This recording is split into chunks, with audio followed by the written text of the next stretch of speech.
Congress party के दो नेता एक साथ चुनाव लड़े, एक साथ चुनाव जीते, मोदी की पार्टी को हराया। उनकी अपनी पार्टी ने इसे सबसे बड़ी जीत के रूप में प्रोजेक्ट किया।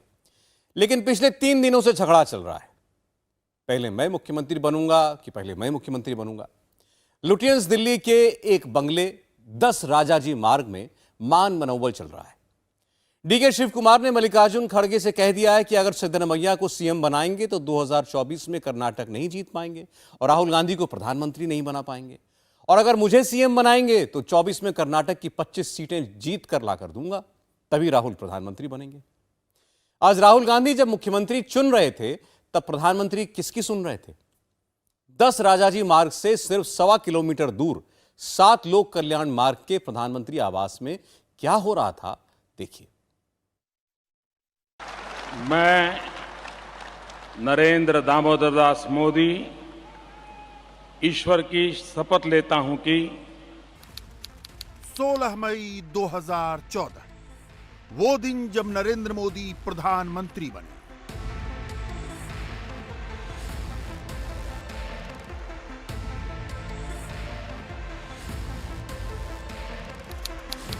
और अब 16 मई 2023 जब मोदी प्रधानमंत्री की कुर्सी पर 9 साल पूरे कर चुके।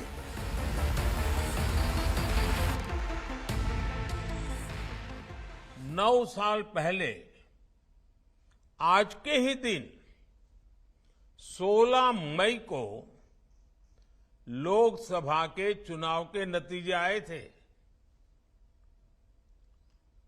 तब पूरा देश उत्साह, उमंग और विश्वास से झूम उठा था। 9 साल पहले मोदी की वो जीत इतिहास का हिस्सा है। पिछले 9 साल में हुए 57 चुनावों में से 52 चुनावों में मोदी की कामयाबी को बदला नहीं जा सकता। मोदी ने उत्तर से दक्षिण तक, पश्चिम से पूरब तक, यहां तक कि पूर्वोत्तर तक में भगवा फैला दिया। मगर कांग्रेस बस एक चुनाव दिखाकर कह रही है कि मोदी हार गए। यहां से मोदी मैजिक खत्म, मोदी का करिश्मा खत्म, मोदी की लोकप्रियता खत्म, मोदी के अच्छे दिन खत्म। बीजेपी की ओर से प्रचार कौन कर रहा था? सिर्फ प्रधानमंत्री, सिर्फ प्रधानमंत्री। तो मैं समझता हूं हमारा जो निर्णायक जीत है वो प्रधानमंत्री के लिए एक निर्णायक हार भी है। बेशक कर्नाटक में कांग्रेस जीती है, उसका खुश होना बनता है। मुख्यमंत्री चुनने में परेशानियां हैं, फिर भी कांग्रेसी कार्यकर्ताओं का जोश हाई है, होना भी चाहिए। बीजेपी को झटका लगा है, ये चुनावी राजनीति की हकीकत है। एक पार्टी जीतेगी तो दूसरी पार्टी हारेगी। कांग्रेस इसे अलग डायरेक्शन में ले जा रही है। बौखलाए हुए तो जो हिंसक प्राणी यदि घायल हो जाए तो क्या होता है? और हमला करता है, तेज हमला करता है।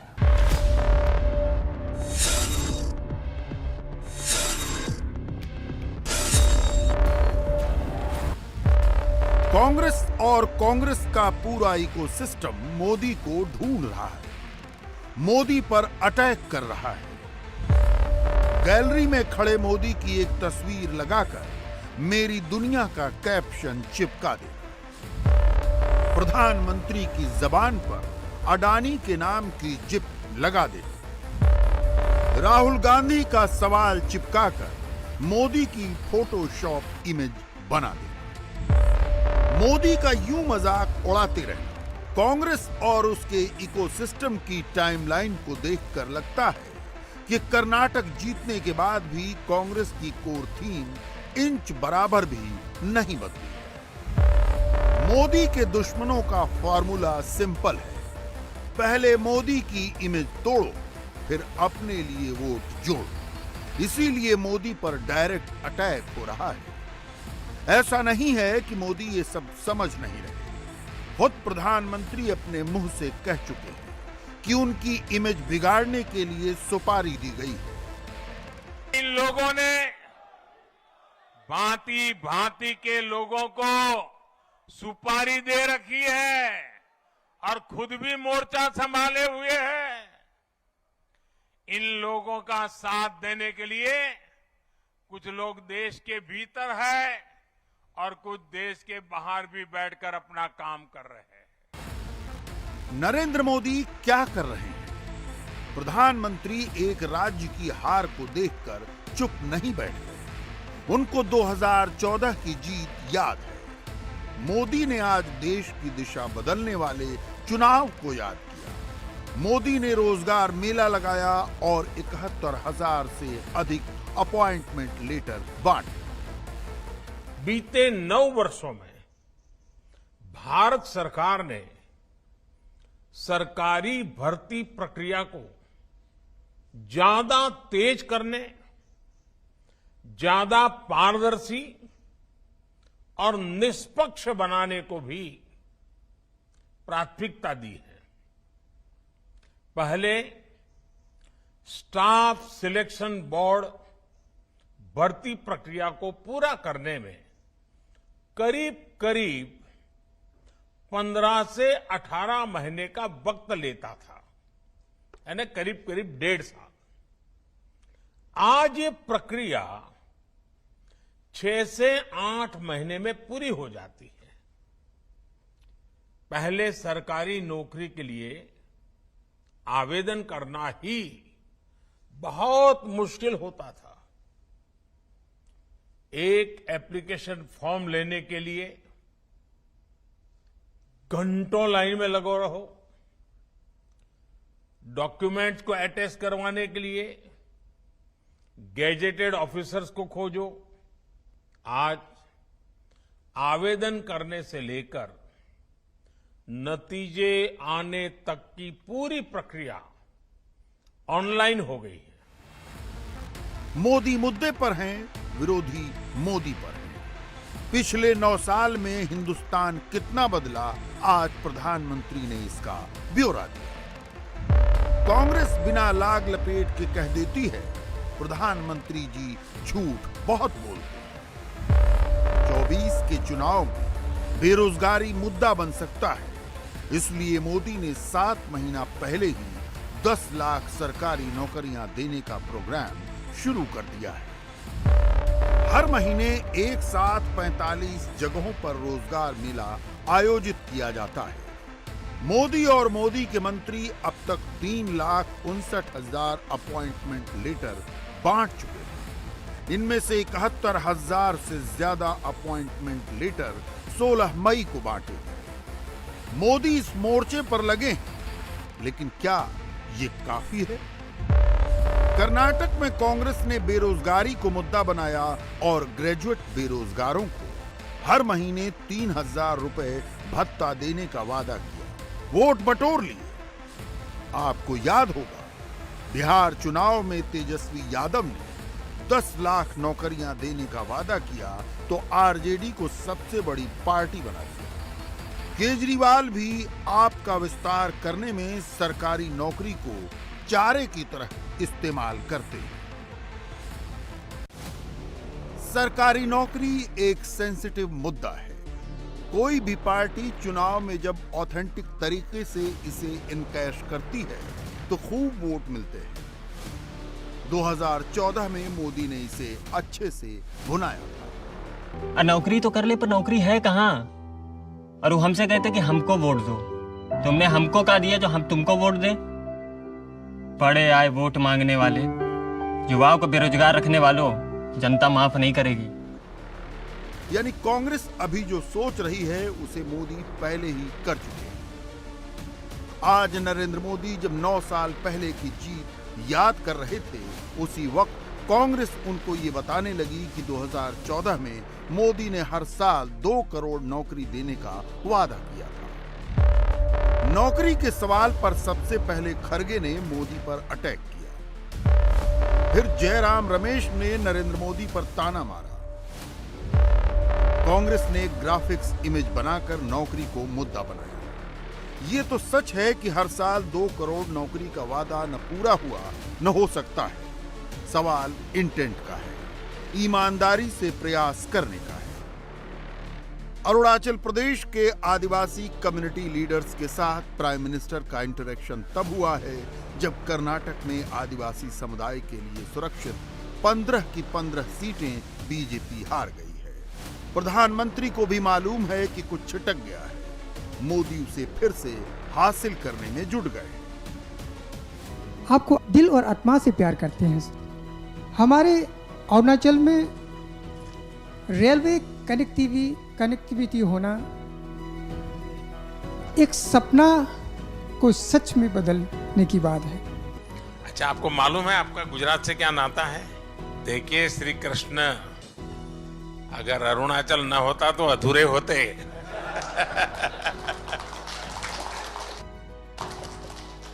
रुक्मणी की श्री कृष्ण से शादी हुई तो ये अरुणाचल का सीधा नाता गुजरात से है। नरेंद्र मोदी के जो विरोधी कर्नाटक के डेटा को बहुत बारीकी से पढ़ रहे हैं, उनको कुछ और डेटा भी देखने चाहिए। 2019 के लोकसभा चुनाव के बाद से जितने भी राज्यों के चुनाव हुए, उनमें बीजेपी का वोट शेयर लोकसभा चुनाव से घटा है। कर्नाटक की 28 लोकसभा सीटों पर 2019 में बीजेपी को 51% वोट मिले। 23 के असेंबली चुनाव में वो 36% रह गया। गुजरात में लैंडस्लाइड विक्ट्री दर्ज करने पर भी बीजेपी को उतने वोट नहीं मिले जितने वोट लोकसभा चुनावों में मिले थे। 19 में बीजेपी को 62% वोट मिले थे। 2022 में वो 52% रह गया। उत्तर प्रदेश में यही हुआ था। 2019 में 50% और 2022 के असेंबली चुनाव में 44%। पश्चिम बंगाल की 42 सीटों पर बीजेपी को 41% वोट मिले थे। विधानसभा चुनाव हुए तो बीजेपी का वोट शेयर घटकर 38% रह गया। इससे पहले हरियाणा में लोकसभा की 10 सीटों के लिए बीजेपी को 58% वोट मिले थे। विधानसभा चुनाव में उसे 36% वोट मिले। महाराष्ट्र में लोकसभा की 48 सीटों के लिए बीजेपी और उसकी सहयोगी शिवसेना ने 51% वोट हासिल किए थे। मगर जब विधानसभा चुनाव हुए तो इन दोनों दलों को 43% वोट मिले।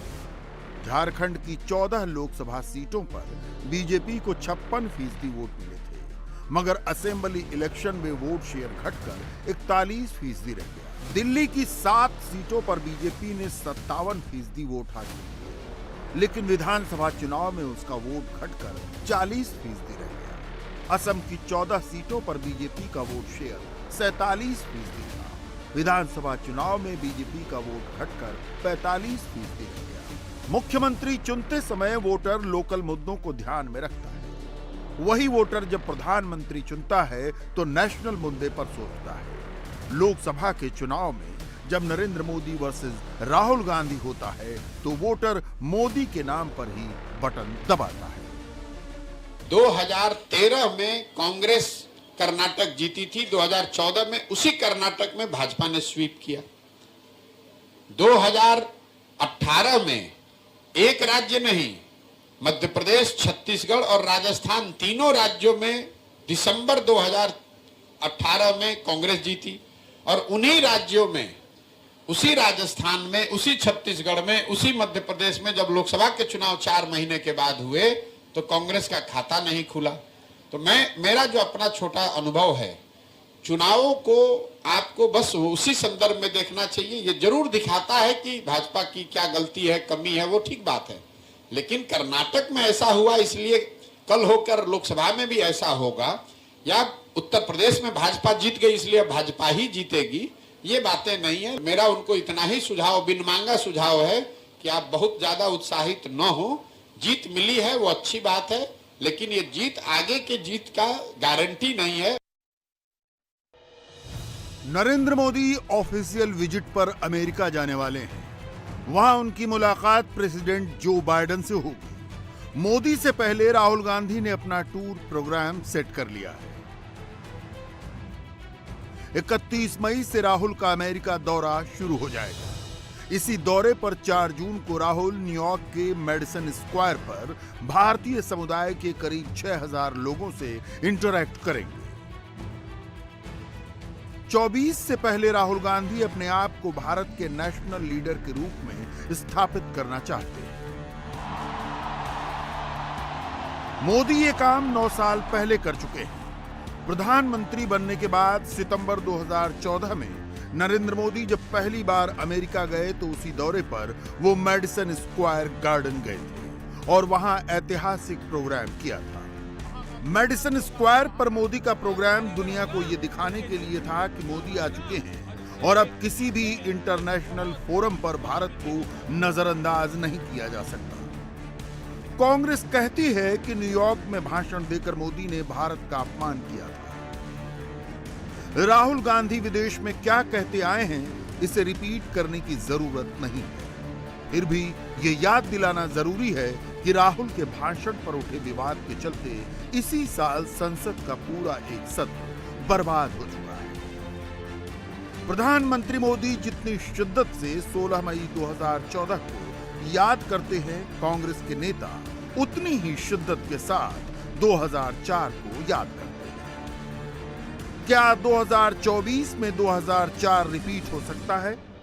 2004 में कांग्रेस ने 145 सीटें जीतकर सरकार बना ली थी, लेकिन 2004 का फॉर्मूला 2024 से बिल्कुल अलग था। सोनिया गांधी कभी भी अटल बिहारी वाजपेयी के खिलाफ नहीं गई। कांग्रेस इंडिया शाइनिंग वर्सेस गरीबी के मुद्दे पर ही टिकी रही।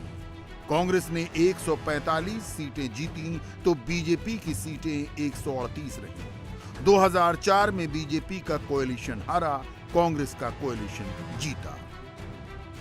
राहुल गांधी की लीडरशिप में मेन शिफ्ट यही आया है कि अब प्राइम मिनिस्टर पर डायरेक्ट अटैक किया जाता है और ये तो कई बार साबित हुआ कि मोदी से सीधे टकराना मतलब बाद में पड़ेगा पछताना। इंडिया टीवी हर वक्त हर जगह डाउनलोड करने के लिए सर्च करें India TV news Google play store या ऐप स्टोर पर।